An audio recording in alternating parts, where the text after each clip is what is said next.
So that happened. And before you proceed further, hit the comment section down below and let me know, do you think I saved these patties or did I have to redo it all? Let me know in the comments down below. Now these are going to be some really good and fluffy paneer puff patties, and it's going to be very similar to the aloo or potato puff patties that I did not so long ago. So let's get started and I'll show you exactly how to get this right.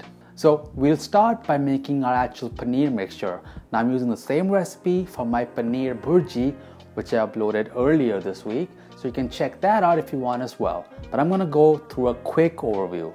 So you want to start by heating up a pan on medium heat and then add in your ghee or oil, followed by cumin seeds, green chilies and ginger.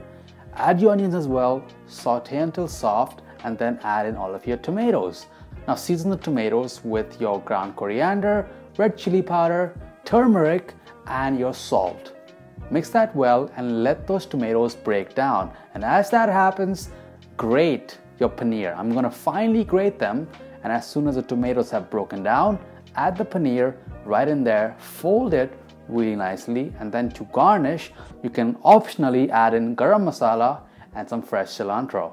Now, once that is done, set that aside on a large plate to really help rapidly cool down that paneer mixture. We want that mixture to be cooled completely before you add it to the puff pastry. Otherwise, the warmth from the mixture, from the stuffing, is gonna make the puff pastry dough really hard to work with. You want everything to be as chill as you can. Now the puff pastry itself, I bought that from the store and just let that defrost naturally in the fridge. It should take you a few hours to do that. Now before we start working with the puff pastry, prepare your egg mixture. We're gonna use that to brush the top of the puff pastry to make it really nice and rich golden brown. Now gently roll out the puff pastry over your prepared baking sheet and then cut the puff pastry into equal sized rectangles or squares. Now in each of the portions of the puff pastry, add in a spoonful or two of your paneer mixture. You want to kind of make a rectangle with the puff pastry and leave some seams along the side so you can fold it.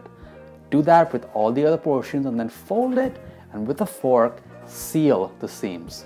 Then gently brush the top of the puff pastry with your egg mixture, and then we'll transfer that into the oven.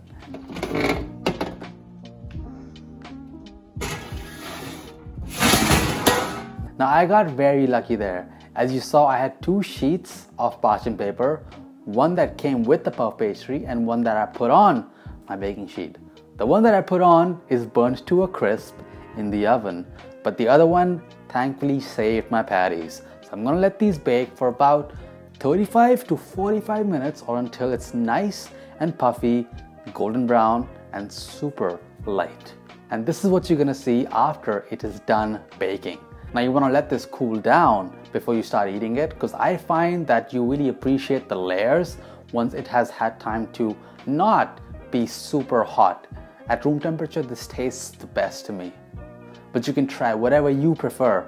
And I love to have this with my favorite chutneys. I did a few videos recently, so you can check those out for a nice homemade green chutney, for a restaurant style green chutney, or a sweet and tangy tamarind chutney. So you go ahead and have these patties for yourself. And it's gonna be really fun to recreate these at home if you grew up eating these on the street side, at your school cafeteria, at your college cafeteria, whatever you like. Be sure to hit subscribe if you want more videos just like this one, and I'll see you on the next one. Bye guys.